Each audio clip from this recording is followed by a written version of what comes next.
Hey, what's going on, everyone? This is Steve Larsen, and you're listening to Sales Funnel Radio.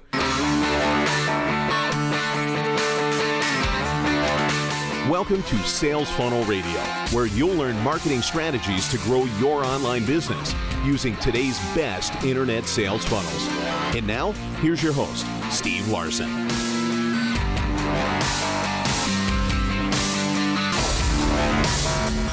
You know, it's funny when I record these now, after I do my little intro and I put my intro music in there, I tend to, in my mind, go and I start singing along with the actual, even though I haven't put it in yet. It's just what's in my head. Hey guys, hopefully the mic quality is okay here for you. I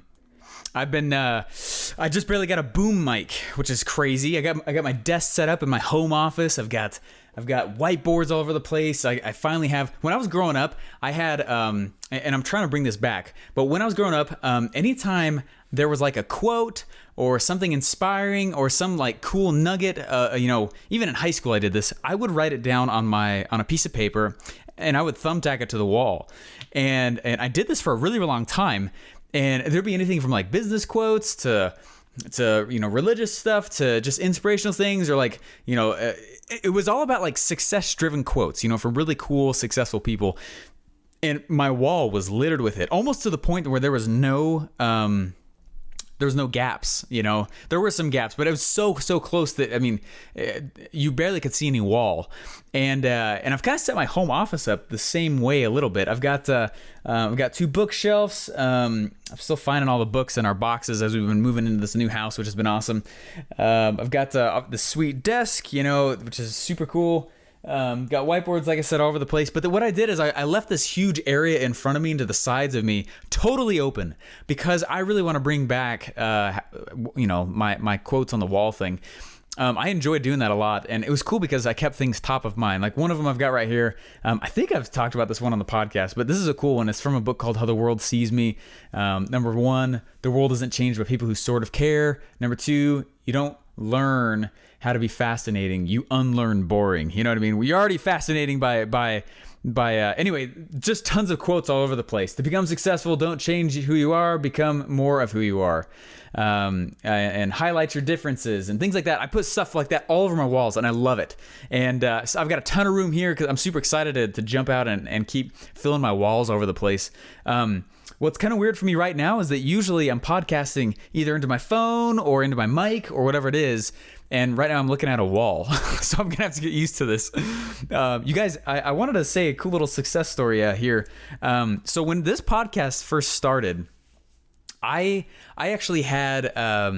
I was super nervous. You guys may not believe that, but I was actually legitimately scared. I was nervous to get out there and put my voice out there. I was like, do I know enough? Have I done enough things in my life? Is anyone actually going to listen to this thing? And huge fears. And I remember, I think I was kind of distracting myself, preparing lots of podcasts or putting things together, or thinking that the logo was super important, or thinking, you know what I mean? And I was distracting myself, and finally got to this point where I was like, okay, I got to launch this thing, right? And all right, I just got to do this. And I launched it. And when I first launched a podcast, there was like, I don't know, maybe like 50 people that saw the first episode. And I was like emailing the list that I had at the time, and it wasn't small, but it was it was new. It was a new channel, and it was just 50 people that saw the first one, and then there was like 1,100 downloads the first month. And I was like, cool, 1,100 downloads the first month of the podcast. I was like, that's really awesome. Second month, I think, was like 1,400. Third month, I think, broke 2,000. Anyway, and it just kind of just started scaling. Guys, there has been where am I? Yeah, there's 4,000 episodes. I just looked at the stats. 4,000 downloads in the last 2 days. Okay, this podcast is getting ranked like crazy, and I just wanted to thank you guys for being listeners, and I appreciate it. I even met a handful of you guys again today. Pretty much every day, either a listener's reaching out, or I'm getting to meet you, or whatever it is. And I just wanted to thank you guys. I think it's really, really cool. I had no idea that it would get this big, as it has been, respectively. Obviously, there's way bigger podcasts than that, but it's just really fun to to see that and hear stories of people saying, I did what you said on the podcast and it's been so freaking cool. And I went out there and I did it and it changed my life. Like those stories, gosh, it keeps me so excited. I know that a lot of people probably think that I'm crazy what I'm doing here, but whatever, I don't care. My whole goal of this podcast is to share with you cool sales funnel stories and strategies and tactics and little tips and tricks and things like that, and things that I'm doing as I move down my sales funnel path as well. And I'm just really thankful for you guys. So anyways, didn't mean to take 5 minutes on that, but I just wanted to say that. So, hey, I just had a pretty cool experience. So a lot of you guys know I got my start actually with the online business, doing door-to-door sales, which actually might surprise a lot of you. And as you guys know, and for those of you guys who I guess who haven't heard that story, go back and listen to it. If you just start from the beginning, I kind of tell that story, but I started noticing, right, that there were these people who were already planning on spending money and on pest control. That's what I was selling door to door, and I did that for 2 summers. First was security, then I did pest control after that. And then there were people who already wanted it, right? That were calling billboards, that were calling ads and outbound. They were seeking for information. And I was out there and I was trying to convince people who were not planning on spending money to try and spend money. And I was like, oh my gosh, this is so much harder, right? So I laughed a little bit because, was it 2 days ago? We've been doing a whole bunch of yard work. We've been getting the house set up. It's been a whole lot of fun. We're totally playing house. It's been awesome. We were in an apartment for 5.5 years, and now we're finally getting moved into this house, and it's been great. But there was a ring on our doorbell, and I looked through the little viewfinder that we have there, which is super cool to have that. I don't know how that thing works. It's like a picture. Anyway, and I was looking out there, and this guy was standing off probably about 6 or 7 paces out, and he had his head down, he had a hat on, and he was turned sideways a little bit, and he looked down, he looked like he was looking at something, some little pamphlet or whatever, and or something on his phone or something like that. And right off the bat, I mean, I knew exactly what this guy was doing because that was my move. I did that all the time. And then I opened the door and he turned around and goes, hey, just want you to know we're taking care of your neighbors and just wanted to see if you guys want, something like half off while we're here. And like no other explanation. And I was like, my gosh, that was my pitch. Like the guy's using my pitch. not that I wrote it, but I was like, he's doing the exact same pitch. And I could not keep the stupid smile off my face. And I know it threw him off a little bit because my wife looked around the corner and then she went back and she was smiling all goofy big. And my sister was still living us for a little bit at the time there. And she smiled and was walking off. And he's like, he didn't say anything, but his face said everything. He's like, what the heck is going on here? And I couldn't keep the stupid smile. I was like, yeah, okay. And I was trying to play hard, but I love being sold. I love buying stuff because I like the sales process, like please continue to bring me through the sales process because I it's just fun to have that. And so I played with him a little bit and actually quite a bit. And I was asking him questions and he got me out of the house, which is what you're supposed to do. You're supposed to change the selling environment. Think about that with an online term. It's why we always tell people if you can, when you're selling high ticket stuff, like call on the phone because it changes the selling environment. People aren't hiding behind the computers, And he changed the selling environment and I was walking around the house and he's pointing stuff out and I was like, okay, yeah. Like I knew the pitch really well.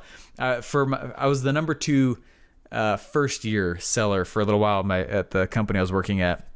And it was awesome. I was killing it. I was making great money as a door-to-door sales guy. But I mean, he was doing all the tricks, like turning sideways, and he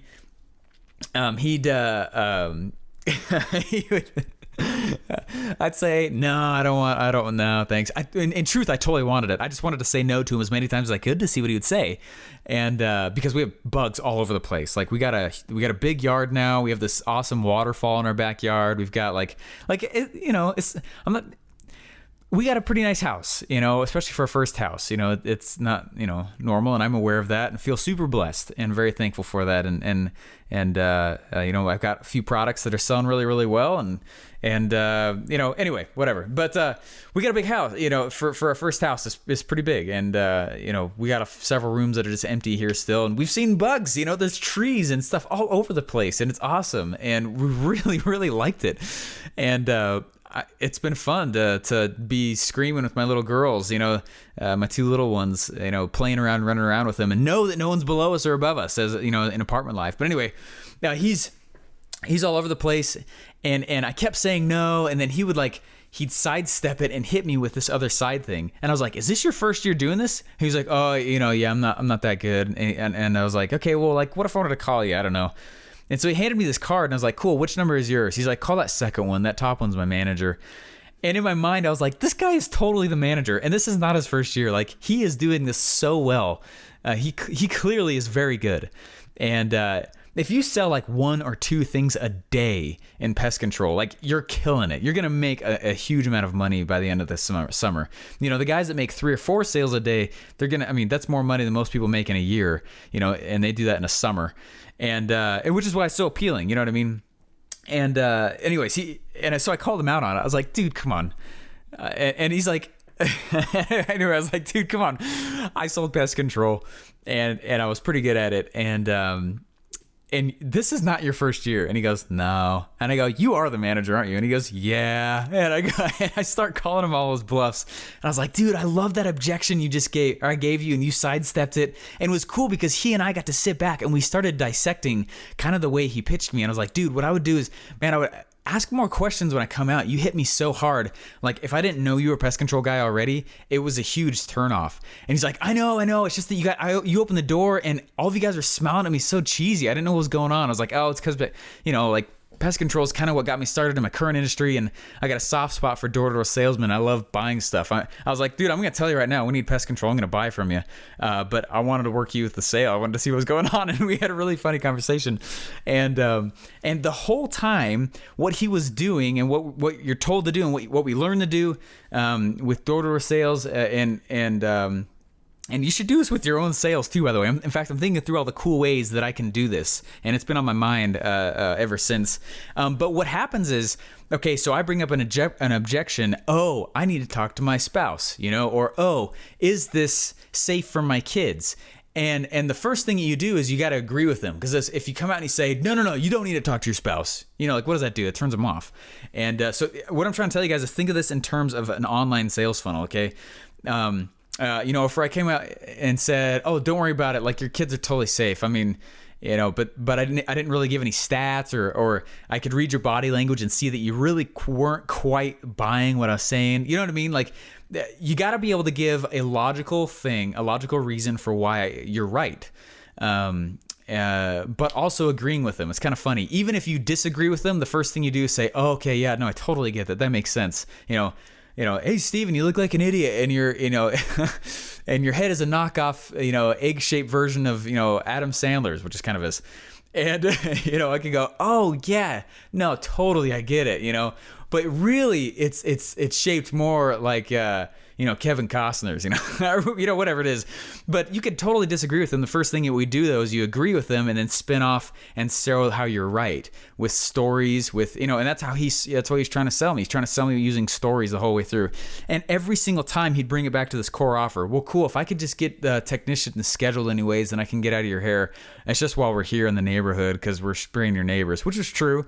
But, he's always bringing back to the core offer, always back to the core offer, always back to every single time, every objection, everything was back to getting this thing unscheduled. When can I schedule? And he's pushing back. And you guys can probably start to see the point I'm trying to make here.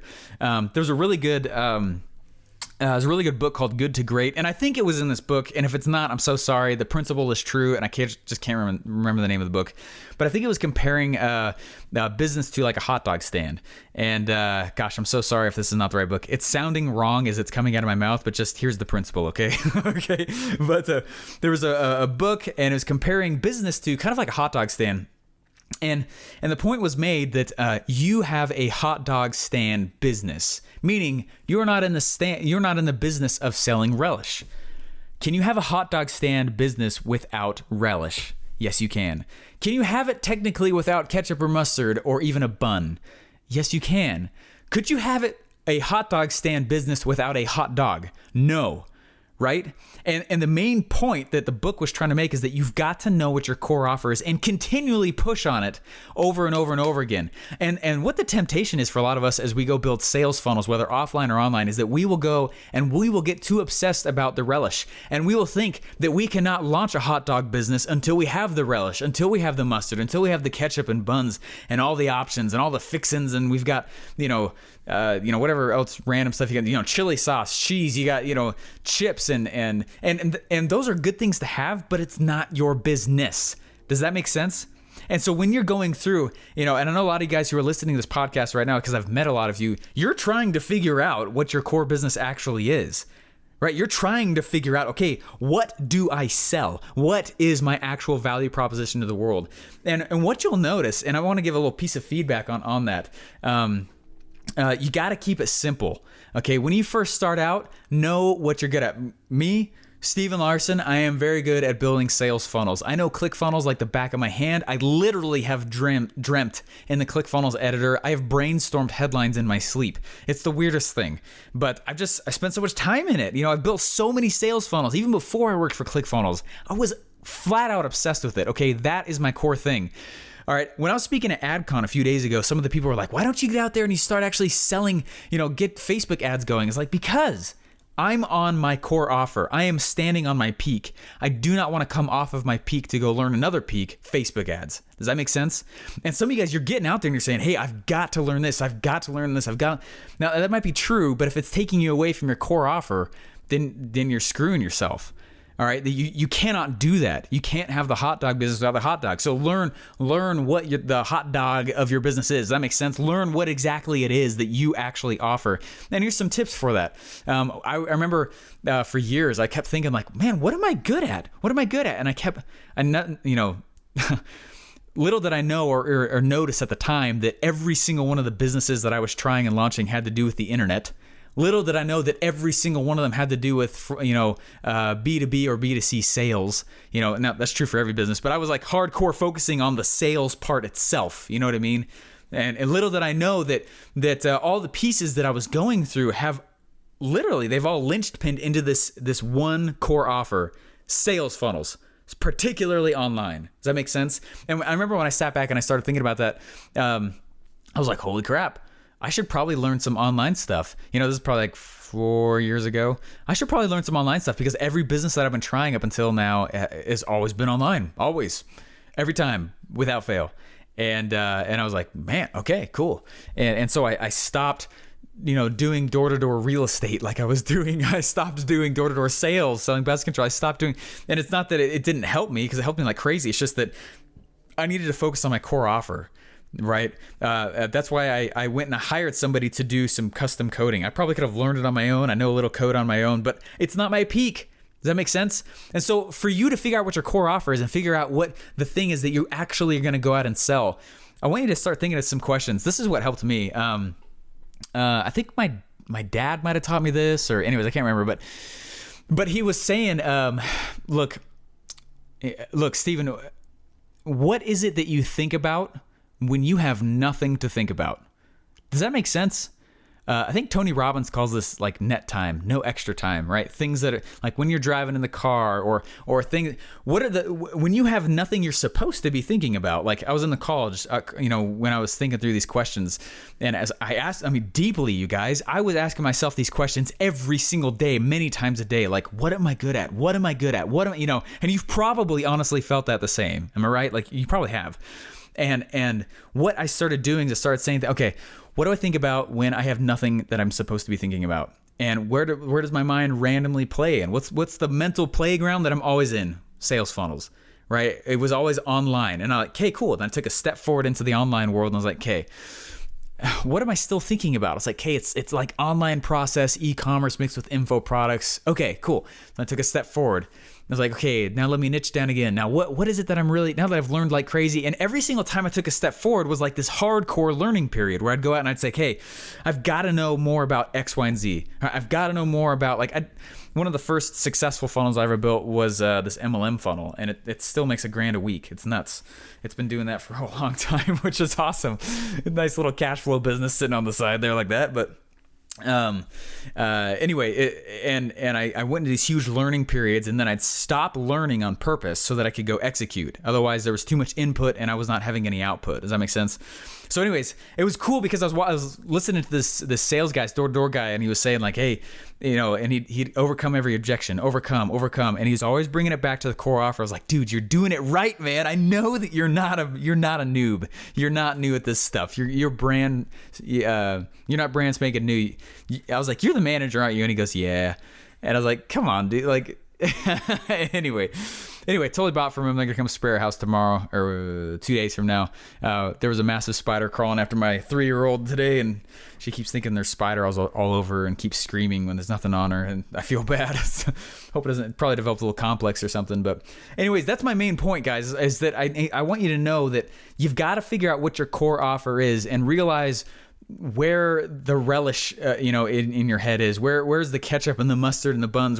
Where's that extra stuff that is nice to have but is not the necessary parts? If you can do that, man, you guys are, and focus and learn to say no, like that's amazing. I remember I think it was Seth Godin. Yeah, Seth Godin, one of his books called The Dip. I love that book. But in there, he talks about how most people who are successful in life, what they've done is they've actually learned how to say no really, really, really well. They have learned how to say yes to the right things, and they have learned how to say no to like 99% of everything else. And it's hard. It's very hard. I get offered deals like crazy. I mean, there's so many places I could take this talent, and I'm really excited for, and they could be really, really cool. But I have chosen to plant my feet with ClickFunnels for the time being, right? To stay here. I'm high pressure, high intensity learning area, with ClickFunnels, and we're, it's fun to do projects with Russell and scratching an itch that I've had for a long time to go keep making info products, which is awesome, and learn with just the brilliance of Russell right next to me. And it's so cool. Just the day we had this cool session. I love it when he comes over.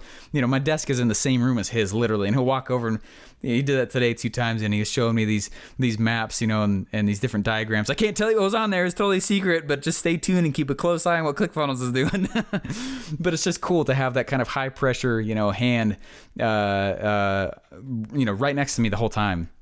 There was one other point I wanted to make with this, is that I think it was Fun Hacking Live, and I believe it was Trey Llewellyn that said that every time you add a single product, even just one more SKU to your product line, right? One more info product, one more physical product, one more anything, you add 12x the complexity in the amount of customer service, in the amount of time, and when you add the fulfillment in, when you add all, like, just to support that product is 12x.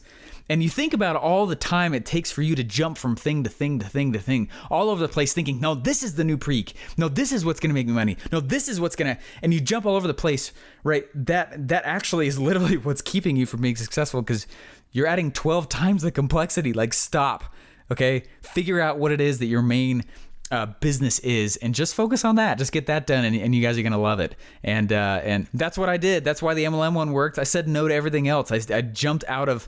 I guess that wasn't my first successful funnel. That might have been my second one. It was one of the early ones, very, very early ones. And I focused like crazy, and it took me like 6 months to build, because I was in the middle of college, and I was shooting videos, and I was transcribing, I was doing all this stuff, and every waking moment I had was about that.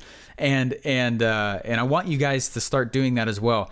Now, for those of you guys who have a core business and you guys are actually getting out there and it's thriving, I want you to apply the principle that I talked about like 2 or 3 episodes ago about duct tape marketing. What are people doing with the product after you actually sell it to them? And that'll easily guide you into the next product you need to create. Anyways, I've been going, but I hope that this has been helpful. A really a good episode.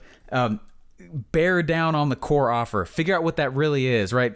Russell gets hit up like crazy on tons and tons of these different offers he could go for, cool opportunities to keep changing the world and stuff like that. But he's drilled down on this core offer, and because of that, he still gets to make money and change the world at the same time, right? Because he's put the focus in. So, anyways, guys, it's kind of a long episode, and I'm so sorry, but anyway, it just made me think about that like crazy, like.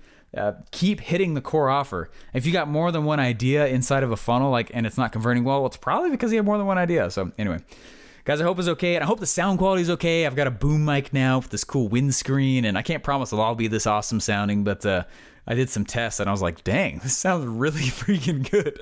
So anyway, I hope you guys are doing awesome, and I would love to keep hearing some of the stories that it's just been so touching. Some of the things that you guys have said and pushed out, and 4,000 downloads in 2 days. My gosh, thanks so much. It's really ramping up like crazy.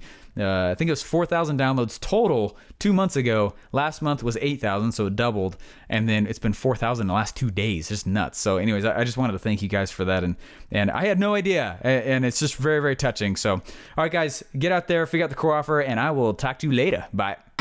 Thanks for listening to Sales Funnel Radio. Please remember to subscribe and leave feedback. Want to get one of today's best internet sales funnel for free? Go to salesfunnelbroker.com/free funnels to download your pre-built sales funnel today.